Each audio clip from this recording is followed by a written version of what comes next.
అందుకే నేను అంటున్నా, ఇవాళ ప్రజలు బాధపడుతున్నారు. రాష్ట్రంలో రైతులు అయ్యో పాలిచ్చే బర్రెను కాదనుకొని తన్నే దున్నపోతుని తెచ్చుకున్నామని బాధపడుతున్నారు.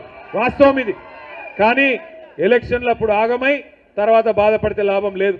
నేను మొన్న హైదరాబాద్లో ఒక మీటింగ్కి వెళ్ళి ఇంకో మీటింగ్ పోతున్నా. ఒక ఆటో ఆయన వచ్చి నా పక్కకు ఆగిండు. ఆగితే ఆ డ్రైవరు నా దిక్కు చూసి నమస్తే అన్నాడు. నేను కూడా నమస్తే అన్నా. జర అద్దం కిందికి దించు అన్నాడు. దించితే అడిగిండు, సాబ్ కहाँ जा रहे అన్నాడు. మీటింగ్ पे जा रहा हूं. ఏం పేరు నీది అన్న. मेरा नाम महमूद है साहब అన్నాడు. क्या हाल है महमूद भाई అన్న.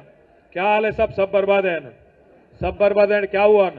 अरे इन आने के बाद सब खत्म हो गया साहब, सब कारोबार बंद, पैसा नहीं मिल रहा, क्या करना అన్నాడు. అంటే నేనన్నా మరి ఏ గలత్ ఓట్ కా సజా 5 साल है నా అన్న. అంటే ఒక తప్పు ఓటు శిక్ష 5 ఏళ్ళు కదా మహమూద్ భాయ్, ఏం చేయాలి అన్న. అంటే ఏమంటుండే ఎరికేనా ఆయన నన్ను, సాబ్ కోई तरकीब नहीं है क्या అంటుండు. అంటే ఏంటో ఎరికేనా, అంటే ఏమైనా ఉపాయం లేదా సార్ అంటుండు. ఉపాయం ఏమి ఉండదు.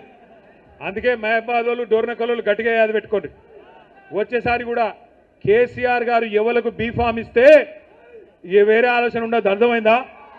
ఇక మా సీటు ఓత పోయింది కానీ కేసీఆర్ ఉంటాడు, మా ఎమ్మెల్యే ఓత పోయింది కానీ కేసీఆర్ ఉంటాడు, అట్లా నడవదు.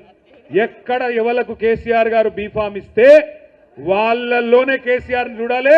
కేసీఆర్ గారు ముఖ్యమంత్రి కావాలంటే కళ్ళు మూసుకొని ఎవరు కారు గుర్తు మీద మీ ముంగటికి వస్తే రేపు ఎంపీటీసీ ఎన్నికల్లో, జెడ్పీటీసీ ఎన్నికల్లో, కౌన్సిలర్ ఎన్నికల్లో, ఎమ్మెల్యే ఎన్నికల్లో, ఎంపీ ఎన్నికల్లో కారు గుర్తు మీద ఎవరొచ్చినా ఒకటే గుర్తు పెట్టుకోవాలి, ఇదర్ హే కార్ ఉదర్ సబ్ బేకార్, ఇదర్ హే కార్ ఉదర్ సబ్ బేకార్.